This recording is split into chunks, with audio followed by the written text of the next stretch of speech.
Olá, compatriotas. Vamos tentar, nesse nosso vídeo de hoje, nesse desabafo, vamos tentar fechar o grande aspecto da celeuma gerada em torno da queda da ciclovia no Rio de Janeiro. Então, como eu disse a vocês, existe uma série de erros que antecedem a execução da obra pela construtora.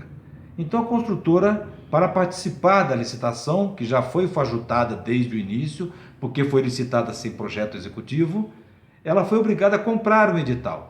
E uma das primeiras coisas que se lê num edital é que você tem uma aceitação tácita das condições do edital, que o edital representa a lei que rege aquela licitação. Então você compra um edital para orçar uma obra em função do que o órgão que está licitando pediu para você orçar.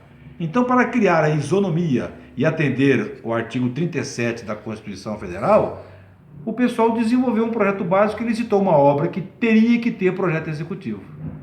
Então, de repente, quando você pega para orçar aquela obra, você orça o que o órgão pediu.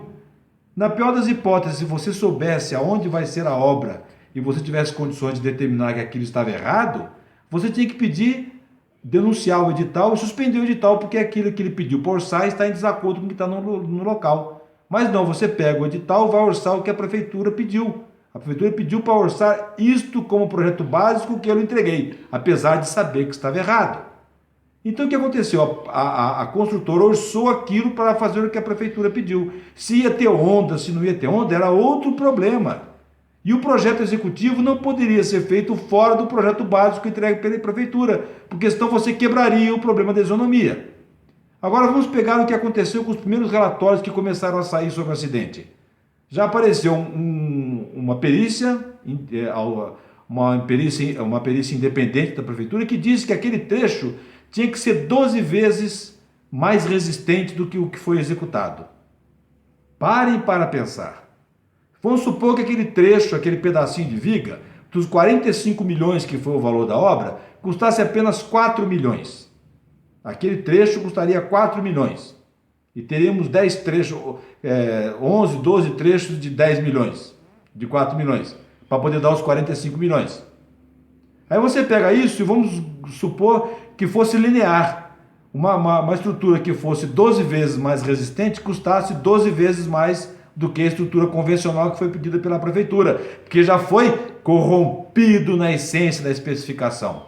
Então, se aquilo custasse 12 vezes mais caro do que os 4 milhões, vamos supor, um pouco menos de 1/10 do valor da obra, que aquele pedacinho custasse 4 milhões, de acordo com o que a prefeitura orçou, do que a prefeitura pediu para que fosse cotado, o que acontece? Aquele pedacinho de 4 milhões, se fosse custar 12 vezes mais caro, custaria 48 milhões. Então só aquele pedacinho custaria 3 milhões a mais do que a obra inteira. Como é que você vai pedir um aditivo, um termo aditivo que é limitado em 25% pela 8666? Impossível de executar. A construtora executou o que ela foi contratada para fazer. Não competia a ela decidir se aquele pedaço estava sujeito a impacto de ondas ou não. Porque a prefeitura cometeu o erro porque foi gente incompetente. E onde é que nós conseguimos comprovar isso que eu estou lhe dizendo? No manifesto publicado pela Andrade Gutierrez, nos jornais, para assinar o acordo de leniência, onde ela pede desculpas para a sociedade brasileira pelos crimes que ela praticou. Não sei por que pedir desculpa para a sociedade. Desculpa porque eu fui criminoso, desculpa porque eu matei esse cara. Não resolve. Agora, o mais importante do manifesto é que logo em seguida, no manifesto da Andrade Gutierrez, estão escritos 8 itens que descrevem exatamente isso que eu lhes disse, sobre o corrompimento de quem prepara a licitação. É endógeno, o cara preparou aquilo. E o mais importante, no 6º item desses 8, ele diz que os projetos têm que ser executados por profissionais especializados, concursados, sem filiação partidária, porque o partido político vai lá e monta o dedo para fazer. Então, ó, temos 45 milhões, bota na rua para fazer. Agora a construtora pegou aquilo para orçar. Se ela orça por 48 milhões só aquele pedacinho, ela ia perder a licitação. Então ela orçou o que a prefeitura pediu. Se a prefeitura pediu errado, a culpa é dela. Ela não tinha obrigação de saber se ia ter onda, se não ia ter, porque ela não fez o projeto básico. Não foi ela que determinou as especificações técnicas. Quais eram as características que a obra teria que aguentar. Não era um simples prédio, era uma coisa que estava ali. Então ela teria que colocar no edital. Agora, para não participar da licitação, você tinha que denunciar. Você tem que chegar aí no jornal e falar, estão licitando essa porcaria errado. Mas vão lá, se você tiver curiosidade, leia o manifesto, estão lá os 8 itens. Tem que ter dinheiro, tem que ter verba alocada, tem que ter projeto executivo, não pode, a lei não deixa. E esse bando de ignorantes do PT, do PMDB, desses governantes que estão aí, prezam pelo desprezo da lei e não cumprem a lei, depois vão culpar o assassinato do cidadão. 2 pessoas morreram porque uma onda bateu. Então, só aquele pedacinho custaria 48 milhões de reais, considerando que fosse linear o preço da resistência com os impactos.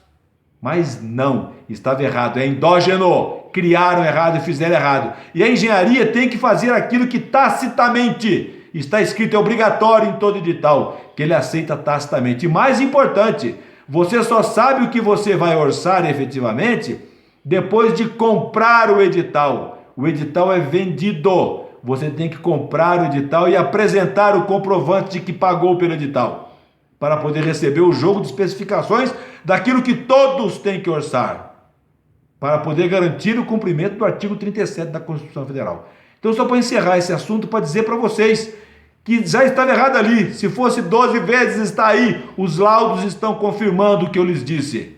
Então dizer que eu não sei, que não é advogado que farei, é o advogado que executa, é o advogado que aprova o edital. E é a o CJU, CGU, é esse bando de U que tem no meio do caminho que aprova esse tipo de edital. Como é que você faz no edital uma obra de 45 milhões com um projeto básico? Isso é crime, e é isso que está errado. Agora você vai denunciar todo mundo? Tem que denunciar todo mundo, vai parar tudo para o Brasil. Então não pode.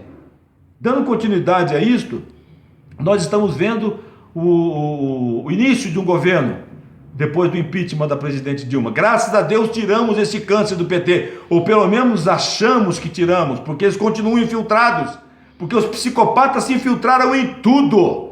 Em tudo. Quando você vê as propagandas, quando você vê os programas de petista falando, parece que eles estão completamente com uma névoa mental. Eles repetem que foi golpe, está provado que isso não é golpe. Agora, esse discurso que o PT vem mantendo está criando a divisão até nas pessoas que votaram contra a retirada, a favor da retirada da Dilma do governo, porque estava muito ruim. Não se fazia nada, não acontece nada, e tudo que acontece está sumindo dinheiro. Vamos acabar com essa porcaria, acabamos com a porcaria. Agora não, esse discurso continua reverberando na cabeça das pessoas, a tal ponto de já tem as facções, tem os impeachmentistas, tem os intervencionistas, tem os aconchavistas, já criou uma porrada de gente no meio do caminho. Então já tem o impeachmentista brigando com o intervencionista, porque isso aqui não, o problema era tirar o câncer do PT. Tiramos o PT, assumiu o Temer. Todo mundo é contra porque o Temer é do PMDB, porque não sei o quê. Agora como é que começa o Temer? Ele tinha que começar mostrando a força, mostrando ao que veio, mas não, borrou as botas. Por que voltou atrás na decisão de tirar o Ministério da Cultura? O Ministério da Cultura não ia desaparecer, as ações de cultura não desapareceriam. Elas só perderam o status de ministério. Agora, por que você precisa do Ministério de Cultura? Aí já foram questionar por que o INSS foi para o Ministério da Fazenda. Está todo mundo preocupado de onde é que foi, para onde é que veio, e ninguém está preocupado em solucionar porque não sabem enunciar problemas. Qualquer governo que assumiu numa situação dessa tinha que fazer o quê? Elaborar um diagnóstico da situação, dizer que é 170 bilhões, mas antes de pensar em distribuir dinheiro, de aprovar projeto do Congresso, de mudar ministério, tinha que ter um planejamento, Ministério do Planejamento. E aproveitando uma definição de planejamento, qual é a importância de um planejamento estratégico para a nação? Para distribuir o dinheiro. Como é que você vai distribuir os recursos se você não tem um planejamento do que você vai fazer? O que eu preciso consertar no Brasil? Eu não preciso acertar as contas da Previdência porque é outro erro, outro equívoco que estão cometendo. Esta Previdência Social que está aí não funciona no mundo inteiro. Por quê? A Grécia começou a quebrar pela crise da Previdência. No mundo inteiro, vira e mexe, a Previdência está dando prejuízo. Por quê? Porque estão tratando a Previdência como se fosse um fundo de garantia, como se fosse uma caderneta de poupança. E Previdência Social não é isto. A Previdência Social tinha que ter outra fonte de custeio. Porque você cria uma previdência social pensando que você está com 5 pessoas trabalhando hoje para pagar um aposentado. Mas acontece que aquele cara que vai se aposentar hoje já recolheu por 40 anos. Então o que acontece? É como se fosse uma caderneta de poupança de 40 milhões de trabalhadores para se administrar. Isso é impossível. E não adianta pensar que eu tenho 5 trabalhando para pagar um do futuro. Aquele do futuro já pagou. Então, onde é que está o erro de entender isso e perceber? Seguridade Social não pode ser um programa específico. Tem que ser sustentado pelo Tesouro Nacional. Tem que estar vinculado ao PIB. Eu trabalhei 40 anos da minha vida pagando por mês para no final ter direito a uma aposentadoria. Agora vai dizer que tem 5 trabalhando hoje para me sustentar lá na frente? Quem tem que me pagar lá é o Tesouro Nacional, porque o que eu vou receber lá está relacionado com o PIB que eu vim construindo ao longo da minha vida e a motivação para o meu trabalho. Agora quem é que pensa assim? Não, eles estão preocupados em levar de barriga. Eu não tenho dinheiro hoje, que se dane o cara que vier lá na frente. Isso está errado. Então precisamos planejar, pensar, porque nós precisamos saber para prever a fim de prover. Lei de Augusto Conte. Mas a imbecilidade, a ignorância desse governo que está aí, não do Temer, desse bando de gente que está lá, todos competentes, mas não param para pensar que essa previdência está sendo tratada como um problema de filas, matematicamente equacionável e sabível que não tem solução a longo prazo. Então isso está errado, mas nós temos que cobrar isso, não é ficar com picuinha que mandou, que não mandou, que é Romero Jucá, que foi em golpe. Para com essa porcaria, porra! Vamos criar vergonha na cara, vamos estudar! Não vamos ficar assistindo vídeo de 4 milhões de visualizações porque o caminhão capotou e saquearam com o cara morto na carroceria. Deu 4 milhões de visualizações.